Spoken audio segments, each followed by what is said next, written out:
So hello साथीहरू, आज चाहिँ म यो मैले गरेको एडिट कसरी गर्ने भन्ने कुरा सिकाउन गइरहेको छु। सबैभन्दा सुरुमा हामी चाहिँ क्यापकटमा जानुपर्छ।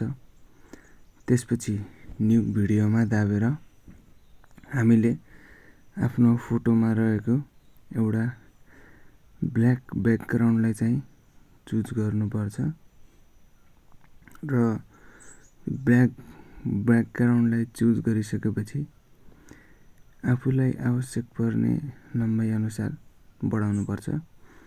त्यसपछि हामीले एड टेक्स्टमा गएर आफूलाई कुनै लेख्न चाहेको अक्षर दाब्ने, जस्तै मैले यहाँ नेपाल लेखेको छु। त्यसपछि आफूलाई आवश्यक पर्ने फन्ट अनुसार फन्टहरू चुज गर्ने। मैले चाहिँ यहाँ सिस्टम फन्ट युज गरेको छु।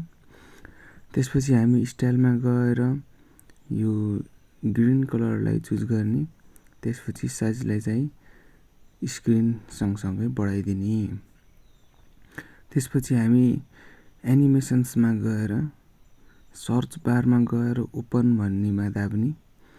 त्यसपछि ओपन एनिमेसनलाई चाहिँ चुज गर्नुपर्छ। हामीले यो ओपन एनिमेसनलाई चुज गरेर आफूलाई आवश्यक पर्ने अनुसार राख्नुपर्छ।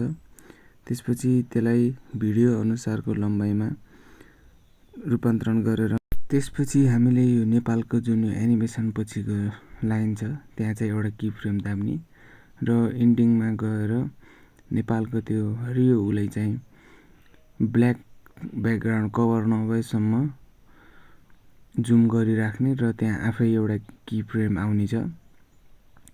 त्यसपछि जति की फ्रेम अनुसार लम्बाइ छ त्यो अनुसार चाहिँ भिडियोलाई कट गरेर राख्नुपर्ने हुन्छ र यसरी चाहिँ हाम्रो सुरुको यो एनिमेसन तयार हुन्छ। त्यसपछि चाहिँ हामीले यो उसलाई चाहिँ एक्सपोर्ट गर्नुपर्छ। एक्सपोर्ट भइसकेपछि फेरि क्यापकटको न्यू भिडियोमा जाने। त्यसपछि जुन भिडियोलाई आफूले एडिट गर्नुपर्ने हो त्यो भिडियोलाई छान्ने। त्यसपछि एड गरिदिने र ओभरले भन्ने अप्सन रहेको छ त्यहाँ तल, त्यहाँ ओभरले भन्ने अप्सनमा दाबेर एड ओभरलेमा दाब्ने। त्यसपछि अघि एक्सपोर्ट गरेको भिडियोलाई चाहिँ एड गरिदिने। त्यसपछि त्यसलाई फुल ब्याकग्राउन्डसँग हुने गरी फुल ब्याकग्राउन्डमा परिणत गर्ने र हेर्न सक्नुहुन्छ यस्तो आउँछ। त्यसपछि हामीले तल रिमुभ ब्याकग्राउन्ड भनेर त्यहाँ लेखेको हुन्छ। रिमुभ ब्याकग्राउन्ड भने त्यसमा क्रोमा की दाबेर नेपालको जौनामा पनि ग्रिन लाइनमा दाब्ने। त्यसपछि हामीले इन्टेन्सिटी बढाउन पनि सकिन्छ, घटाउन पनि सकिन्छ। त्यसपछि यसरी तयार हुन्छ हाम्रो यो वाला एडिट। त्यसपछि हामीले चाहिँ यो भिडियोलाई यो एडिट अनुसारको लम्बाइमा परिणत गर्नुपर्ने हुन्छ, किनकि त्योभन्दा बढी भयो भने एनिमेसन चाहिँ नआउने सम्भावना हुन्छ।